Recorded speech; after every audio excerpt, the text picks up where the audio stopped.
സംസ്ഥാനത്ത് ആദ്യമായി ജയിൽ ചാടിയ യുവതി ലഹരി കേസിൽ പിടിയിലായത് വർക്കല തച്ചോട് സ്വദേശി സന്ധ്യ.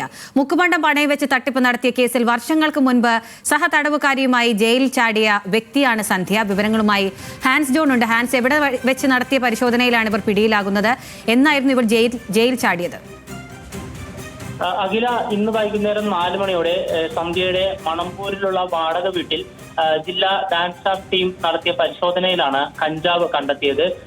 ഈ യുവതി ലഹരി കടത്തുന്നുണ്ട്, അതിനോടൊപ്പം തന്നെ വിൽപ്പനയും നടത്തുന്നുണ്ട് എന്ന രഹസ്യ വിവരത്തിന്റെ അടിസ്ഥാനത്തിൽ നടത്തിയ പരിശോധനയിലാണ് ഇത്തരത്തിൽ കഞ്ചാവ് കണ്ടെത്തിയിരിക്കുന്നത്. ഈ കഞ്ചാവ് എത്രത്തോളം ഉണ്ട് എന്നുള്ള കാര്യത്തിൽ ഇതുവരെ സ്ഥിരീകരണം വന്നിട്ടില്ല. അത് തൂക്കാനുള്ള പ്രവൃത്തികളിലേക്ക്, നടപടിക്രമങ്ങളിലേക്ക് കടക്കുന്നേ ഉള്ളൂ.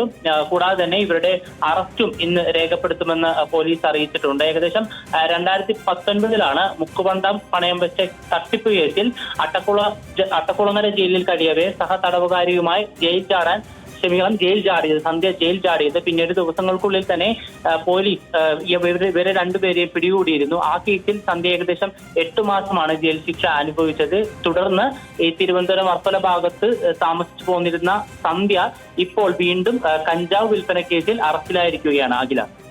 ശരി, ഹാൻസ് ജോൺ ആണ് വിവരങ്ങൾ നൽകിയത്.